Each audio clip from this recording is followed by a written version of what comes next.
Russell is standing by live in Narragansett. But first, let's go over to Chief Meteorologist Tony Petracca with the very latest. Tony.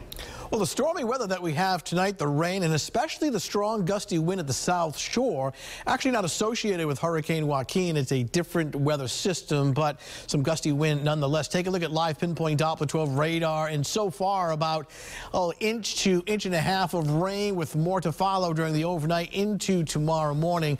Latest from the National Hurricane Center, just coming into the Weather Center. I'm going to show you that data and the new forecast track in about 60 seconds.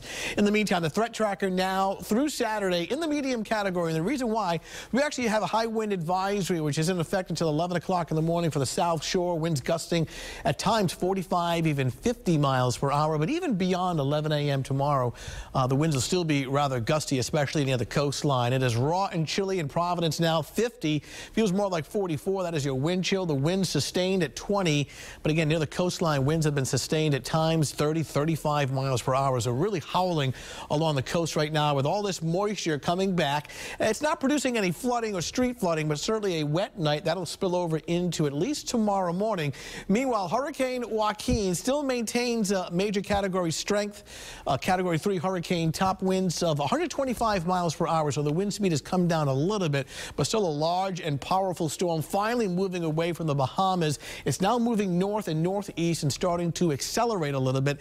And the forecast track and thinking still remains the same over the last 24 hours, and that is a track that takes it well offshore, away from the New England coastline on Monday and Tuesday, but actually close enough to have some impact in terms of waves and surf. So as the storm continues to work offshore and up the coast, but far enough out to sea so that it's not a direct hit, we get the high surf, the rip currents, and the swells offshore. So with each passing day, the waves really start to increase along the South Shore. Windy, raw, and wet tomorrow morning.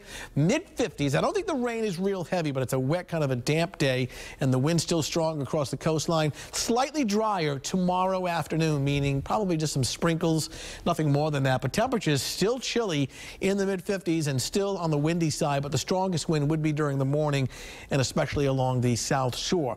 Narragansett along the South Shore, Newport, still windy, gusts between roughly 40 and 45 miles per hour, and very rough surf. I mean, even though summer has come to an end, the water's still relatively mild. We still have the surfers and swimmers going in the water. It is very dangerous next couple of days in some of this powerful surf that'll be building up. All right, 7-day futurecast. Sunday is drier, though mostly cloudy, cool at 60. Monday and Tuesday are much better now, just for the simple fact that Joaquin anticipated to still head well offshore. Of course, a couple of days ago, we were concerned about those 2 days, but looking better now. And then the rest of the week, next week, dry weather, seasonable temperatures with readings in the upper 60s. So the stormy weather we have tonight through tomorrow morning, it's a different system, not directly associated with Joaquin. You had mentioned in the last couple of nights this was a little unpredictable, that it could just turn. It was a very difficult forecast, but now the confidence is growing that it is, in fact, going to stay offshore and out to sea. All right. Thank you, Tony. And as well.